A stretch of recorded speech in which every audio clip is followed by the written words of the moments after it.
ഇന്നത്തെ സിനിമാ വാർത്തകളിലേക്ക് ഇവർക്കും സ്വാഗതം. ലാലേട്ടൻ വർഷങ്ങൾക്ക് ശേഷം പോലീസ് വേഷത്തിലെത്തുന്ന സിനിമയാണല്ലോ L365. ആഷിഖ് ഉസ്മാൻ നിർമ്മിച്ച് ഓസ്റ്റിൻ ഡാൻ സംവിധാനം ചെയ്ത സിനിമയുടെ ടൈറ്റിൽ പ്രഖ്യാപന പോസ്റ്ററിന് തന്നെ വലിയ സ്വീകാര്യതയാണല്ലോ നമ്മുടെ പ്രേക്ഷകർക്കിടയിൽ നിന്നും ലഭ്യമായിരിക്കുന്നത്. ഇപ്പോഴത്തെ സിനിമയുടെ നിർമ്മാതാവ് സിനിമയെക്കുറിച്ചുള്ള കൂടുതൽ കാര്യങ്ങൾ വെളിപ്പെടുത്തിയിരിക്കുകയാണ്. അതുപ്രകാരം സിനിമ ഒരു കൊമേഴ്ഷ്യൽ സിനിമയാണ്, എന്നാൽ ഒരു കംപ്ലീറ്റ് ലാലേട്ടൻ സിനിമ കൂടിയാണ് എന്നാണ് നിർമ്മാതാവ് അറിയിച്ചിരിക്കുന്നത്.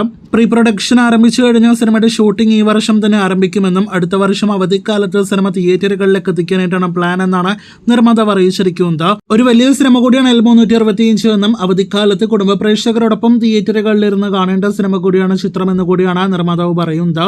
വിഷു റിലീസാണ് പ്ലാൻ ചെയ്യുന്നത് എന്ന് കൂടി അദ്ദേഹം വ്യക്തമാക്കുന്നുണ്ട്. ആകെ മൊത്തം നോക്കുകയാണെങ്കിൽ L365 തുടരും പോലെ തന്നെ പ്രഖ്യാപനം മുതൽ തന്നെ പ്രേക്ഷകർക്കിടയിൽ പ്രതീക്ഷ നേടിയെടുക്കുന്ന സിനിമയായിട്ട് മാറുന്നു. അതോടൊപ്പം തന്നെ തുടരും പോലെ ഒരു അവധിക്കാലത്ത് തിയേറ്ററുകളിലേക്ക് എത്തിക്കാനായിട്ടാണ് ഈ പ്രവർത്തകർ പ്ലാൻ ചെയ്യുന്നു എന്ന് കൂടി പ്രഖ്യാപിച്ചിരിക്കുന്നു.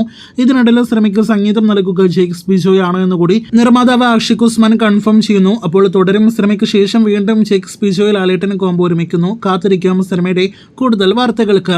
അടുത്തിടെ ജെയ്ക്സ് ബിജോയ് തന്നെ സംഗീതം നൽകി തിയേറ്ററുകളിലേക്ക് എത്തി ഏറ്റവും പുതിയ ടൊവിനോ തോമസ് സിനിമയായിരുന്നല്ലോ നരിവേട്ട. തിയേറ്ററുകളിലെ വളരെ മികച്ച അഭിപ്രായങ്ങൾ ലഭ്യമായ സിനിമ കഴിഞ്ഞ ദിവസം സോണി ലിവിലും OTT റിലീസ് ആയിരിക്കുകയാണ്. ഇപ്പോഴത്തെ സിനിമയുടെ ബിസിനസ് കളക്ഷൻ പോസ്റ്റർ വന്നിരിക്കുന്നു. അത് പ്രകാരം 50 ദിവസങ്ങൾ കൊണ്ട് വേൾഡ് വൈഡ് ബിസിനസ് കളക്ഷനായിട്ട് 50 കോടി സിനിമ നേടിയെടുത്തിരിക്കുന്നു എന്നാണ് ഈ കാണുന്ന ഒഫീഷ്യൽ പോസ്റ്ററിൽ നിന്ന് വ്യക്തമാകുന്നത്. ഒരു സോഷ്യൽ പൊളിറ്റിക്കൽ ആക്ഷൻ ഡ്രാമ സിനിമയായിട്ട് തിയേറ്ററുകളിലേക്ക് എത്തിയ സിനിമ കൂടിയായിരുന്നു നരിവേട്ട. സിനിമ നിങ്ങൾ കണ്ടിരിക്കുമല്ലോ. അഭിപ്രായങ്ങൾ പറയൂ. കാത്തിരിക്കൂ കൂടുതൽ ഇതുപോലുള്ള സിനിമാ വാർത്തകൾക്ക്.